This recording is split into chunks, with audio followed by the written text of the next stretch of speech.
Hallelujah, hallelujah, hallelujah, hallelujah. मुझे हाथ नजर नहीं आ रहे इसलिए मैं बोलती रहूंगी। हालेलुया, यीशु मसीह के नाम की जय, यीशु मसीह के नाम की जय।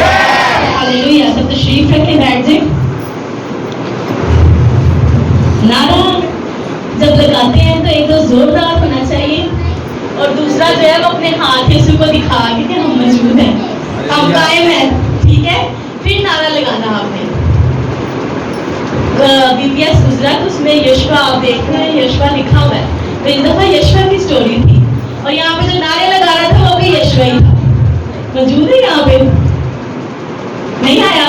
चलिए जी, यशवा की स्टोरी थी और यशवा ने बड़े अच्छे नारे लगाए हैं और उसको स्पेशल आगे बुला रहे थे कि आकर जरा नारे लगाओ। तो बड़ी अच्छे ऊंची ऊंची नारे लगा रहा था। बीपीएस का प्रोग्राम गुजरा, बड़ा अच्छा प्रोग्राम गुजरा और उसमें बड़े ही अच्छे तरीके से संडे स्कूल की टीम ने काम किया और वो लोग जिन्होंने जो टीचर्स आए थे उनको खाना मुहैया किया, जिसमें आंटी रानी थी, सिस्टर नाइला थी और किसका था खाना जी?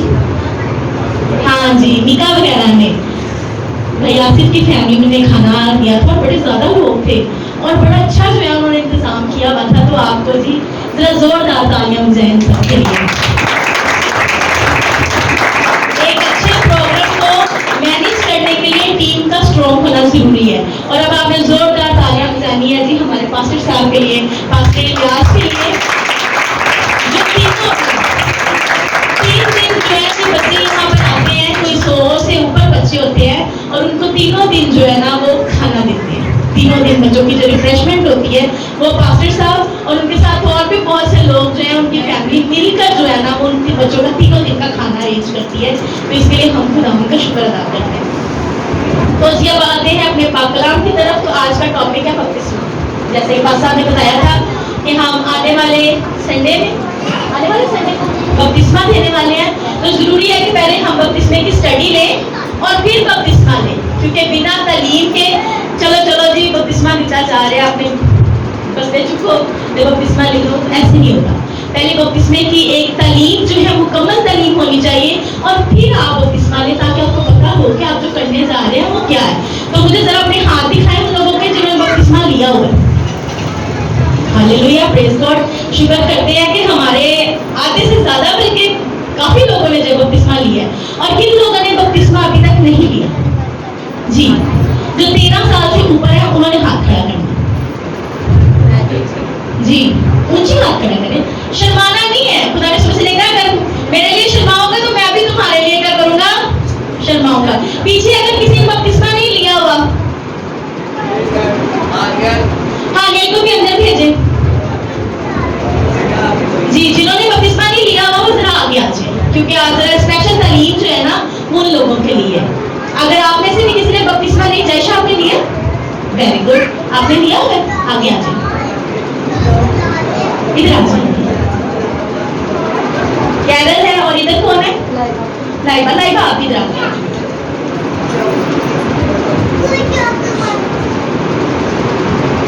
आगे इधर आपने भी नहीं लिया बपतिस्मा, आगे आ जाए। शाबाश।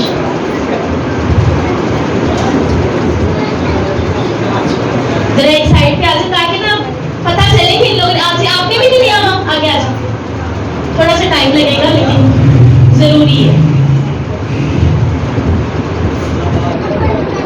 अच्छा जी, ये वो लोग हैं जिन्होंने बपतिस्मा नहीं लिया और आप लोगों ने जिन्होंने बपतिस्मा लिया हुआ है, आपने कलाम में ये दुआ जरूर इनके लिए करनी है कि खुदा इनके दिलों को तैयार करें। मैं फोर्स नहीं करूंगी कि आपने लेना ही लेना है बपतिस्मा, लेकिन मेरा ईमान है कि आज की स्टडी के अकॉर्डिंग जो है ना इनकी जिंदगियां तब्दील होंगी। आमीन, बोलिए आमीन, बोलिए आमीन जी।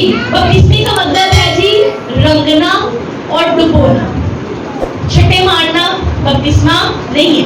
बहुत सी जो है वो मिशन जो है वो कहती है कि हमने जी छट्टा मारा है और हमारा तो बपतिस्मा हो गया। और कुछ लोग हैं जी वो कहते हैं कि हम तो बड़े छोटे थे जब हमने बपतिस्मा ले लिया।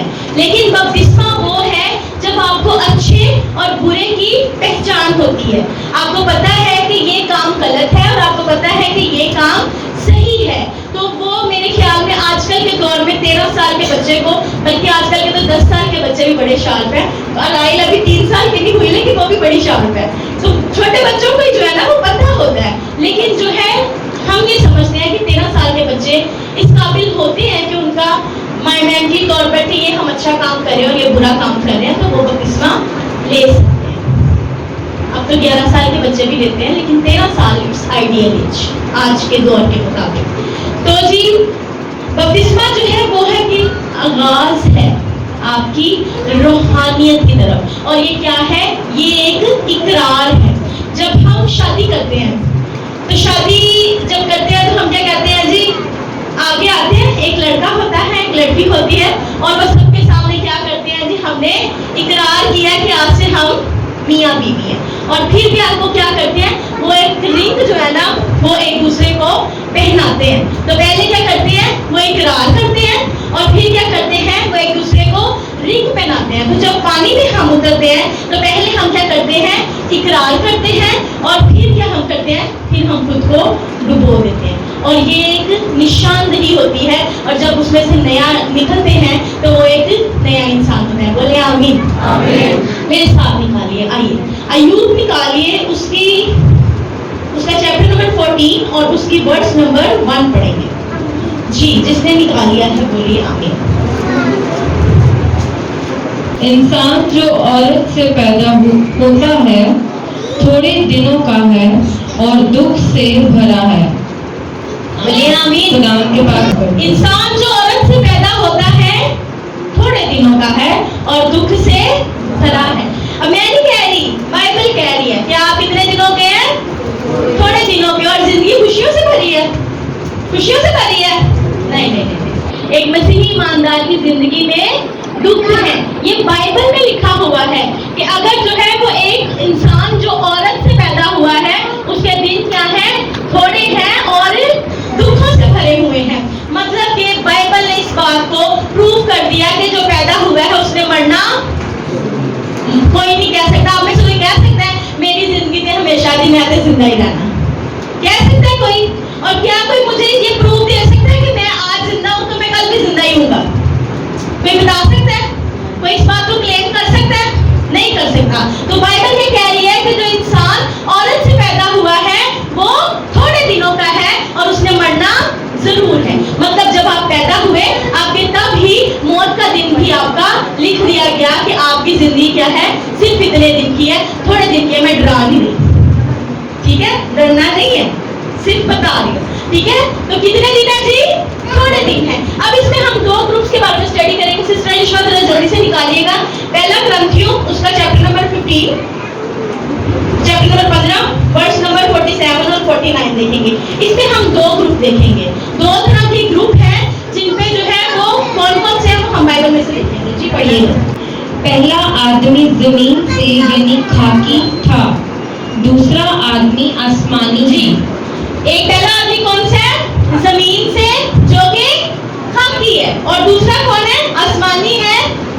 पहला कौन सा है? खाकी है, और दूसरा आसमानी है। अच्छा ये ना समझिए जिन लोगों ने बपतिस्मा लिया हुआ है ना, ये नहीं कहना कि कलाम बस इन लोगों के लिए है, ये कलाम आपके लिए भी, क्योंकि आपने बपतिस्मा लिया हुआ है और खुद को जो क्या कहते हैं कि दोबारा रिफ्रेश करना जो है वो जरूरी है ताकि आप ईमान में मजबूत रहें और आपको पता चले कि अच्छा हमने बपतिस्मा लिया हुआ है। अच्छा कुछ लोग ये कहते हैं कि हमने ना दोबारा बपतिस्मा लेना है। कल मेरी बात करती थी सिस्टर हिना से, तो वो कहती कि हमारे एक भाई है, तो वो कहते मैंने तो पहले बपतिस्मा लिया था तो तब मुझे पता नहीं था, लेकिन अब मैंने फिर बपतिस्मा लेना है क्योंकि मैंने गुनाह कर लिया और अब मेरी शादी हो गई तो मैंने दोबारा बपतिस्मा लेना है।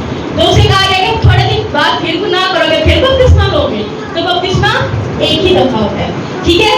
तो जी सिस्टर पहला आदमी जमीनी है और दूसरा आसमानी है। जी जैसा वो खाकी था वैसा ही और खाकी भी है। हाँ जी, जैसे वो एक खाकी था वैसे और भी खाकी है। अब ये जो लोग है ना, ये जो वैक्यूम है जिन्होंने बपतिस्मा नहीं लिया, ये अभी जमीनी है, ये खाकी है जी। और दूसरे, और जैसा वो आसमानी है वैसे ही और आसमानी भी हैं जी। और आप लोग जिन्होंने बपतिस्मा लिया हुआ है आप लोग कौन है? आसमानी है। ये मैं आगे आपको क्लियर करती हूँ जी। और जिस तरह हम इस खाकी की सूरत पर हुए उसी तरह उस आसमानी की सूरत पर भी होंगे। सब बोलिए आमीन। अब क्या है जी, जैसे हम खाकी की सूरत में थे, जैसे मसीह यीशु जब आए तो वो क्या थे, वो खाकी थे, वो जमीनी थे, और उसके बाद क्या हुआ, फिर वो आसमानी हुए। अब यीशु मसीह ने जाकर जब उन्होंने अपनी तालीम शुरू करनी थी, उससे पहले यीशु मसीह ने भी क्या किया, बपतिस्मा लिया कि नहीं लिया? यीशु मसीह तो बड़े थे जेडे कहते थे असि नहीं लेना बपतिस्मा। जब यीशु मसीह ने ले लिया, एक काम करके दिखा दिया, तो यीशु मसीह ने जो बपतिस्मा लिया वो छठों वाला था, बल्कि क्या था, अपनी आंख को उसने क्या किया, पानी के अंदर पूरा डिप कर दिया, एक बाल भी आपका जो है ना वो नजर नहीं आ रहा।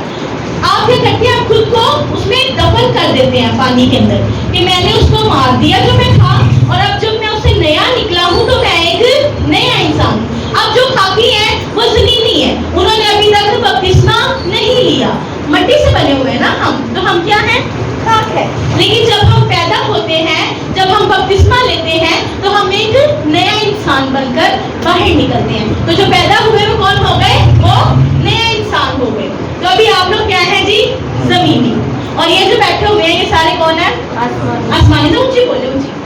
कौन है आप खाकी हैं, और भाई ने तो खाकी कलर का ड्रेस भी पहना हुआ है। हाँ जी, तो क्या है, आप खाकी है, जमीनी है, और आप सब बोले हम कौन है, आसमानी है। तो खुशी से जोरदार, हम कौन है, आमीन। आप कौन है जी, आप है जी आसमानी। जरा पैदाइश निकाले जल्दी से, पैदाइश चैप्टर 1 निकालेंगे, और उसकी वर्स जो है वो 1 और 2 पढ़ेंगे जी। खुदा ने इब्तिदा में जमीन और आसमान को पैदा किया, और जमीन वीरान और सुनसान थी। हाँ जी, जमीन क्या थी, वीरान और सुनसान। खुदा ने किसने पैदा किया, पहले क्या लिखा हुआ है, किसने पैदा किया, खुदा ने। खुदा कोई वीरान चीज पैदा कर सकता है, कर सकता है, खुदा ने पैदा किया, बात करें।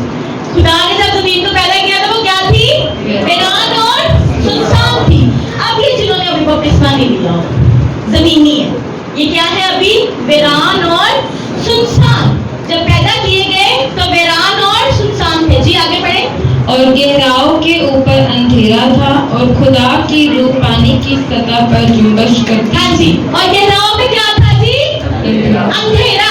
मतलब अभी ये जो लोग हैं जिन्होंने बपतिस्मा नहीं लिया, ये किसमें है, अंधेरे में, नो लाइट, कुछ नजर नहीं आ रहा, कुछ देख नहीं सकते, अंधेरा है, अंधेरे में अपनी जिंदगी गुजार रहे हैं। और कौन है जी, जमीनी। जमीन को जब पैदा किया गया तो वो क्या थी, अंधेरे में थी, और वहां पर रोशनी नहीं थी, और खुदा की रूह किस पे जुम्बश करती थी जी, पानी। अब जरूरी था कि उस जमीन को भी क्या किया जाए, बैप्टाइज किया जाए, उस जमीन को भी बपतिस्मा दिया जाए, क्योंकि जब तक वो बपतिस्मा ना लेती, जमीन पे भी रोशनी ना होती। तो क्या हुआ जी, नूह का वाकया सबको याद है।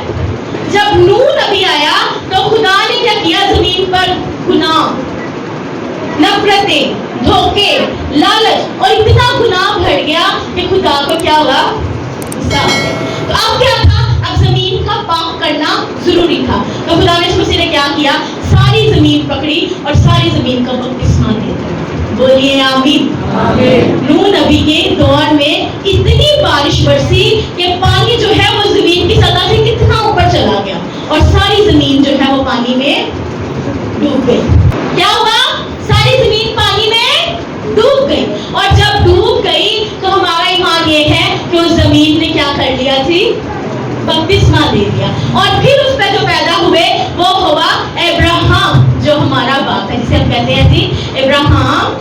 किनका बाप है जी, ईमानदारों का बाप है। फिर उस जमीन पर इब्राहिम आया, फिर उस जमीन पर यीशु मसीह आया, लेकिन पहले उस जमीन का भी बपतिस्मा लेना जरूरी था।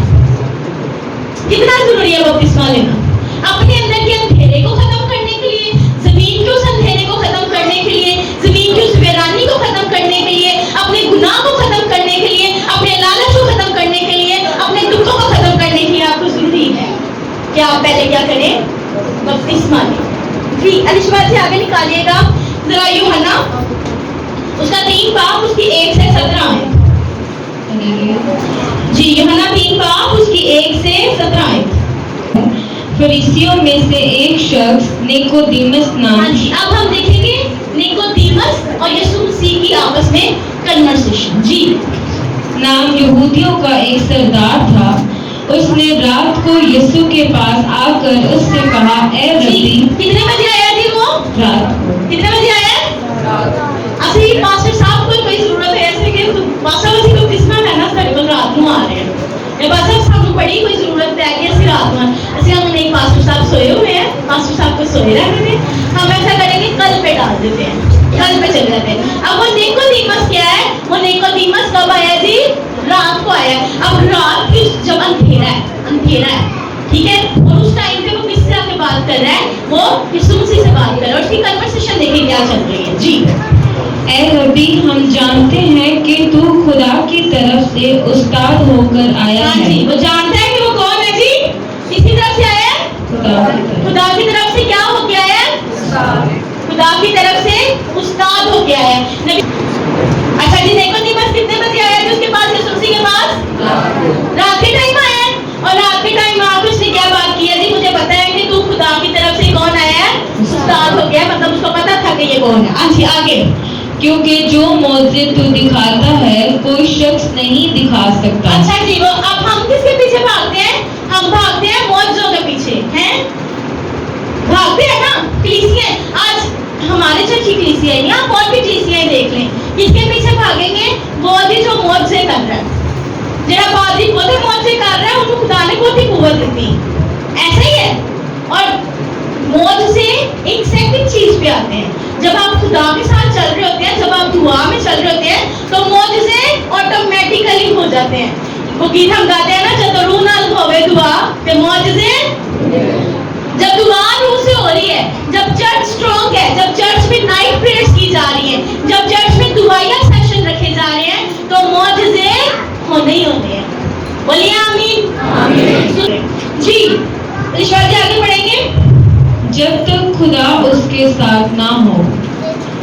यीशु ने जवाब में उससे कहा, मैं तुझसे सच कहता हूँ कि जब तक कोई नए सिरे से पैदा ना हो वो खुदा की बादशाही को देख नहीं सकता। हाँ जी, जब तक कोई नए सिरे से पैदा ना हो वो खुदा की बादशाही देख नहीं सकता। ਤੁਸੀਂ ਤਾਂ ਜਾਣ ਦੇ ਬਾਰੇ ਸੋਚਦੇ थे, ਅਸੀਂ यीशु मसीह की बादशाह, यीशु आएगा, ਅਸੀਂ यीशु ਦੇ ਨਾਲ ਦੀ बादशाही। तो लिखा क्या? आप देख भी नहीं सकते, तो ये रूहानी अक्खां ही नहीं ने। जब तक आप बादशाही देख नहीं सकते तो आप बादशाही में दाखिल कैसे होंगे? उसके लिए क्या है जी? नए सिरे से पैदा होना जरूरी है। जी ईश्वर जी आगे बढ़े। निकोदेमस ने उससे कहा, आदमी जब बुरा हो गया तो क्यों कर पैदा हो सकता है? क्या वो दोबारा अपनी माँ के पेट में दाखिल होकर पैदा हो सकता है? अब यहाँ पर क्या है? यहाँ पर उसकी सोच क्या है? वही दुनियावी। और फटाफट कितने चला गया है? दोबारा खुद फुटा हो गया तो खुद दोबारा पैदा होने माँ के पेट से दोबारा जाना पड़ेगा। इंसानी सोच ना, रूहानी आंखें नहीं है। तो आगे क्या लिखा है जी? यीशु ने जवाब दिया, मैं तुझसे सच कहता हूँ जी, जब तक कोई आदमी पानी और रूह से पैदा ना हो वो खुदा की बादशाही में दाखिल नहीं हो सकता। हाँ जी, जब तक कोई पानी और रूह से पैदा ना हो खुदावंद की बादशाही में दाखिल नहीं हो सकता है। जब तक कोई रूह और पानी से पैदा ना हो खुदा की बादशाही में दाखिल, जरा आप भी बोले जिन्होंने बपतिस्मा लिया है, जब तक कोई रूह और पानी से पैदा ना हो खुदा की बादशाही में दाखिल नहीं हो सकता। हाँ जी आगे बढ़े। जो जिस्म से पैदा हुआ है जिस्म है और जो रूह से पैदा हुआ है रूह है। जो जिस्म से पैदा हुआ है वो जिस्म है और जो रूह से पैदा हुआ है वो रूह है। मतलब अभी तक ये जिन्होंने बपतिस्मा नहीं लिया ये क्या है? जिस्म है। और जिन्होंने बपतिस्मा ले लिया है वो किससे पैदा हो गए हैं जी? वो रूह से पैदा हो गए। बोलिए आमीन। अपने लिए जोरदार तालियां।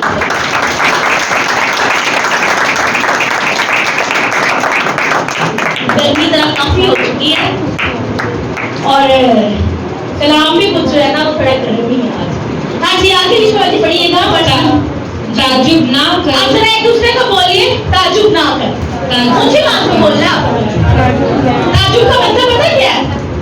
ताजुब का क्या मतलब है? ताजुब का मतलब है हैरान ना, एक कोई बड़ी चीज जिसे कहते हैं ताजुब, बड़े ताजुब से उसने देखा, बड़ा हैरान होकर देखे हैं, काम भी हो सकता है। तो लिखा है ताजुब ना कर, मैंने तुझसे कहा तुम्हें नए सिरे से पैदा होना जरूरी है। ताजुब ना कर, मां के पेट से नहीं जाना। मैं की कह रहा मां कि नवे सिरे तो पैदा होना है, मां के पेट से दोबारा पैदा नहीं होना, नए सिरे से पैदा होना है। जी हवा जिधर चाहती है चलती है और तू जी, ये बस इतना ही। अच्छा जी, अब ही आया निकोदेमस। इसके बाद ऋषभ जी आप ना इसी की 19 यूहन्ना 19:38 आयत देखिएगा। जी अब हम देखेंगे, जरा वो बाद में देखेंगे। अच्छा ये अब निकोदेमस आया है और यीशु मसीह से बात हो रही है, और बात कहाँ से शुरू हुई है? शुरू कहाँ से हुई थी? नहीं, बपतिस्मा से शुरू नहीं हुई थी बात। मैं क्या करूं के निजात पाऊं। बात शुरू कहाँ से हुई है? निजात से। और बात पहुंच कहाँ पे गई है? बपतिस्मा पे। कहाँ से बात शुरू हुई? निजात से बात शुरू हुई और पहुंच किस पे गई? बपतिस्मा पे। यीशु मसीह से बात कर रहा है, वो रात के अंधेरे में बात कर रहा है, निजात पाने के लिए है। मुझे बता मैं क्या करूं? लेकिन यीशु मसीह क्या कह रहा है कि तेरा नवे सिरे तो पैदा होना जरूरी है, तेरा रूह नाल पैदा होना जरूरी है। बात कहाँ से शुरू हुई और कहाँ खत्म हो गया? हम सोचते हैं कि निकोदेमस रात में तो आया और फिर उसने क्या किया? उसने इतनी कन्वर्सेशन भी यीशु मसीह के साथ कर ली। तो क्या यीशु मसीह जो बात उसे समझाना चाह रहा था उसमें उसने अमल किया कि नहीं किया? तो अब हम वो देखेंगे। इंग्लिश में पढ़िएगा जरा। इन बातों के बाद अरिमतिया के रहने वाले यूसुफ ने, जो यीशु का शागिर्द था लेकिन यहूदियों के डर से खुफिया तौर पर पिलातुस से इजाजत चाही कि यीशु की लाश ले जाए। पिलातुस ने इजाजत दी, बस वो आकर उसकी लाश ले गया और निकोदेमस भी आया। यहाँ पे कौन आया यीशु मसीह के मरने के बाद? निकोदेमस आया है, मतलब कि उसकी जिंदगी जो है वो तब्दील हो गई है। बोलिए आमीन। यीशु मसीह को लेने के लिए आया वो, जब यीशु मसीह को दफनाना था। जी जो पहले यीशु के पास रात को यीशु के पास तब क्या था? रात को गया था और 50 सेर के करीब मुर और ऊंट मिला हुआ लाया। जी अब क्या है? वो यीशु मसीह के पास आया है, मतलब यीशु मसीह ने जो उससे बातें की हैं उसको जब बताया है कि नए सिरे से पैदा होना जरूरी है, तो उसने मतलब उसकी जिंदगी जो है वो तब्दील हो गई। और जब यीशु मसीह को खुफिया तौर पर साइन वगैरह किए गए कि अब हम इसकी बॉडी आप दे दो, तो तब वो क्या लेके आया? वो मुड़ लेके आया। ऊंट मतलब खुशबू यीशु मसीह के जिस्म पर लगाने के लिए खुशबू कौन लेके आया? जी कौन लेके आया? निकोदेमस। कौन लेके आया? जरा अपने साथ वालों को बताएं जरा, बोले क्या है? जी ईश्वरी निकालिएगा यूहन्ना चैप्टर नंबर 3 वर्स नंबर 16 और 18। अच्छा ये जो वर्स है ना, ये हमारे मसीहियत का एक पिलर है, हम सबको बड़ी पसंद है। हम कहते हैं कि ये हमारी पूरी बाइबल में से, यहाँ पे बच्चे से भी आप पूछेंगे ना तो शायद उसको भी ये वर्स जो है ना वो याद हो। जरा देखेंगे जी, जल्दी से निकालिएगा निश्वा। क्योंकि खुदा ने दुनिया से ऐसी मोहब्बत। हाँ जी बच्चों, क्योंकि खुदा ने दुनिया से ऐसी मोहब्बत। आगे आती है जी, जरा बताएं जरा। हाँ जी आमीन, पूरे चर्च को आती है। खुदा ने दुनिया से ऐसी मोहब्बत रखी कि उसने अपना इकलौता बेटा बख्श दिया। हाँ जी ईश्वर जी, ताकि जो कोई उस पर ईमान लाए, जो कोई उस पर क्या लेके आए? ईमान। जी हलाक ना हो बल्कि हमेशा की जिंदगी पाए। जी क्योंकि खुदा ने बेटे को दुनिया में इसलिए नहीं अच्छा हम यहाँ तक तो पढ़ लेते हैं, खुदा ने दुनिया से ऐसी मोहब्बत रखी, अपना इकलौता बेटा बख्श दिया, जो कोई उस पर ईमान लाए हलाक ना हो बल्कि हमेशा की जिंदगी। यहाँ तक सबको आती है, पर आगे जरा हम पढ़ाएंगे। क्योंकि खुदा ने बेटे को दुनिया में इसलिए नहीं भेजा कि दुनिया पर सजा का हुक्म करे, हाँ जी, बल्कि इसलिए कि दुनिया उसके वसीले से निजात पाए। हाँ जी आगे। जो उस पर ईमान लाता है उस पर सजा का हुक्म नहीं होता। बोलिए आमीन। जो कोई उस पर ईमान लाता है उस पर सजा का हुक्म नहीं होता। जी, जिन्होंने बपतिस्मा ले लिया ना उन्होंने सजा का हुक्म ऐसा मतलब है नहीं उनका वक्त ठीक है उनसे ज्यादा हुक्म नहीं आप ऐसी लड़ाई करिए आओ जरा नहीं सजा का हुक्म तो जो मर्जी करी जाइए है नहीं जी। जिसने उसके खून को ले लिया उसमें सजा का हुक्म नहीं है। जब आप खुदा की बादशाहत में दाखिल होंगे तो वो लोग जिन्होंने बपतिस्मा लिया होगा उन पर खुदा का लहू होगा और पता होगा कि ये रूह से पैदा हो चुके हैं। बोलिए आमीन। आज से आगे बढ़ेंगे।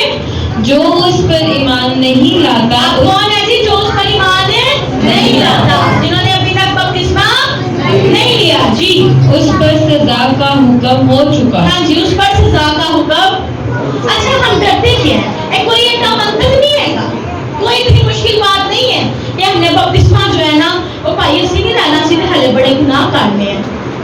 गुनाह तो कर रहे थे ठीक है, लेकिन सजा का हुक्म अगली सांस का हमें पता नहीं है हमारे साथ क्या होने वाला है। और खुदा ना खास्ता अगर आपकी मौत हो जाती है, अगर आप मर जाते हैं, आप मसीहत के बिना मर जाते हैं तो आप पर सजा का हुक्म मतलब जेड़े गुनाह कीते जे उन्हां दी माफी तोनू कोई नहीं मिली। ऐसे फिर अगे की गल है ना कि क्योंकि जैसे ही आप पैदा हुए आप ऐसे चुटकियों में उसी टाइम आप पर जो है वो वाजिब हो जाएगा कि अब आपके गुनाहों का हिसाब किया जाए। नो बैप्टिज्म मतलब नो रहम, नो मर्सी। मैं जो मर्जी करी जावा, लेकिन आप देखें कि जब आपने बपतिस्मा नहीं लिया हुआ तो आपकी मर्जी तो ठीक है, बाद शैतान ने भी कहना और मेरी मर्जी। अच्छा कुछ लोग जो है ना वो ये कहते हैं मैं ना अपनी बीवी के नाल बपतिस्मा लवांगा। बीवी कहती है मैं शादी करना मैं अपने हस्बैंड के नाल ही बपतिस्मा लवांगी है। जैसे दोनों ने लिया तो फिर दोनों उत्थे बारबेक्यू बन रहे अगली भट्टी च है नेहा बाजी। जब बीवी ने बपतिस्मा ले लिया तो पॉसिबल है कि उसके साथ उसका शौहर बपतिस्मा ले ले, और अगर शौहर ने लिया हुआ है तो पॉसिबल है कि उसकी बीवी बपतिस्मा ले ले। जैसे दोनों एक दूसरे का इंतजार करते रहांगे तो फिर ठीक है, फिर दोनों के बीच में ये पार्टी हो बारबेक्यू पार्टी ते बारबेक्यू खा रहे हो तुसी बारबेक्यू बन रहे हो। आज बड़ी गर्मी है, बड़ी गर्मी लग रही, पसीना खुश्की नहीं हो रहा, तो ये गर्मी नहीं बर्दाश्त हो रही तो सोचे वहां पर तो आपकी भट्टियां हैं। और जिन्होंने बपतिस्मा नहीं लिया हुआ वो ये बात तय कर ले कि पक्के जड़े जो दोस्त की जे क्योंकि तुसी ते बादशाही देख नहीं सकते हैं। जब बादशाही देख नहीं सकते तो बादशाही में दाखिल कैसे होंगे? अच्छा कुछ लोग कहते हैं कि जी हमने ना छोटा सा एक बपतिस्मा ले लिया, अब राई आकर राई एक कितने आना बेटा जरा कलाम पास सब ज्यादा नंबर तो नहीं हो गया, बस आखिरी 2 पॉइंट जो ज्यादा मुश्किल है जल्दी से आगे जल्दी से।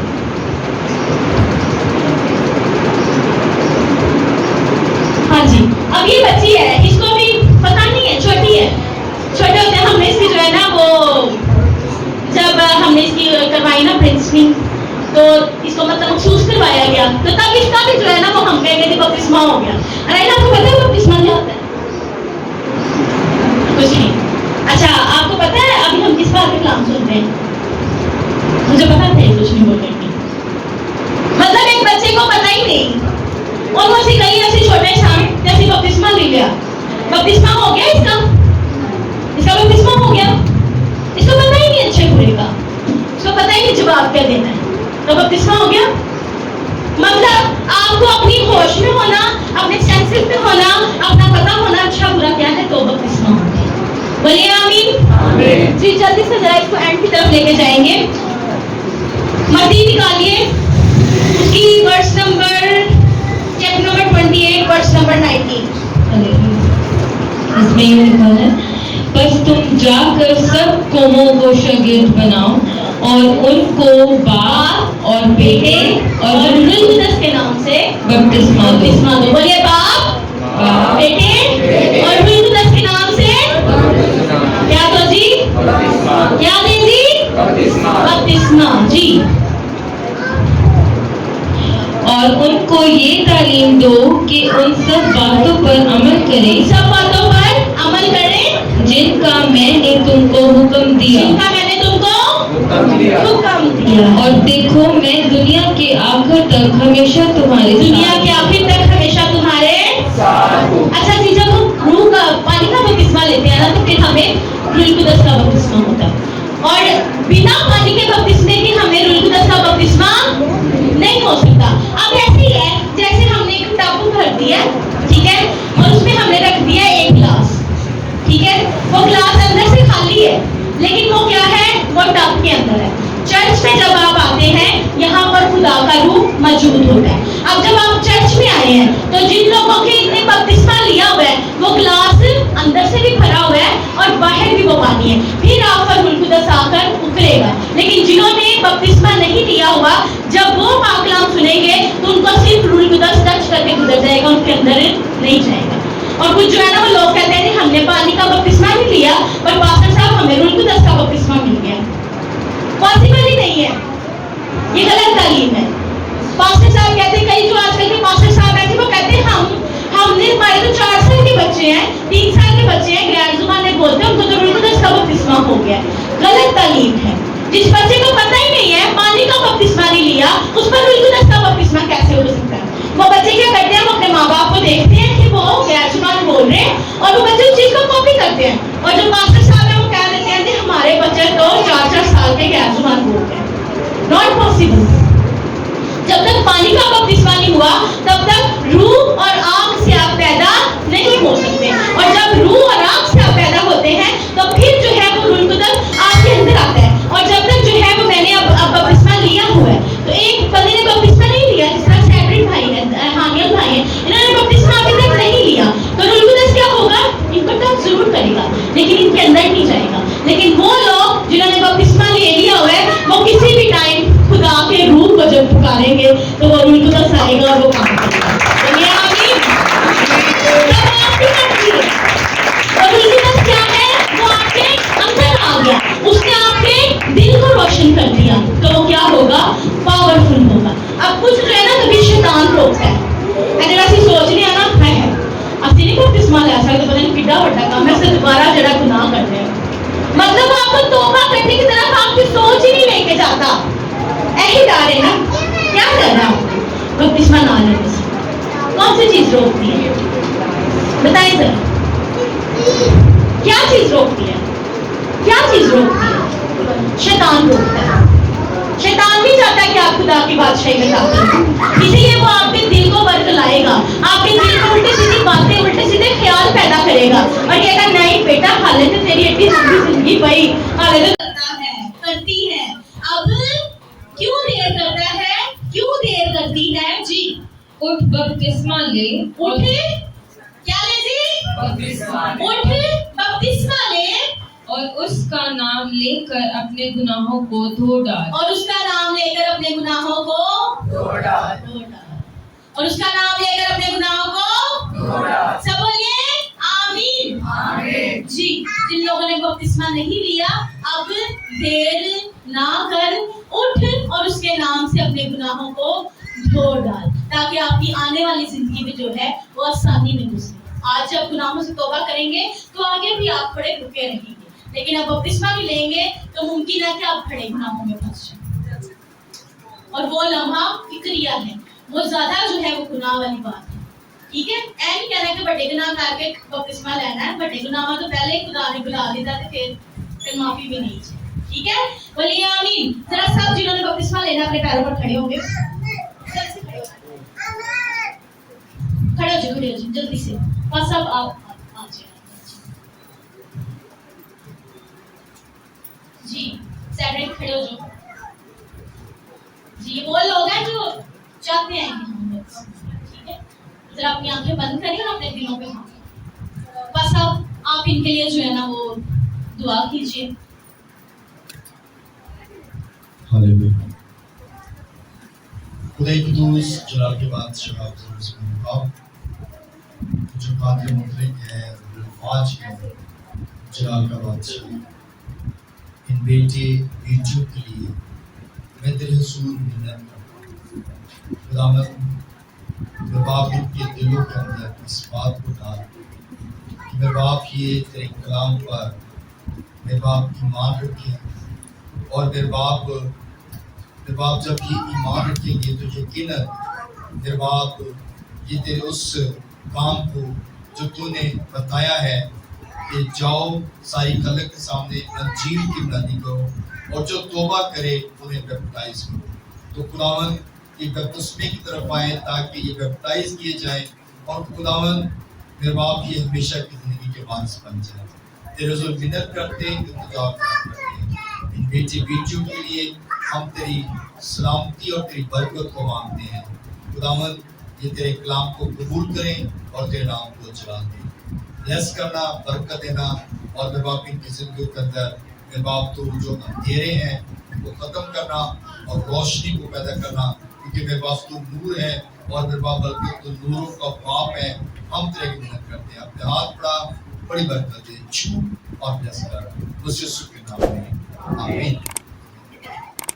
आमीन, हालेलुया। खुदा हम जब आप कलाम का पढ़ा और सुना जाना आप सब के लिए बाइस करते हैं।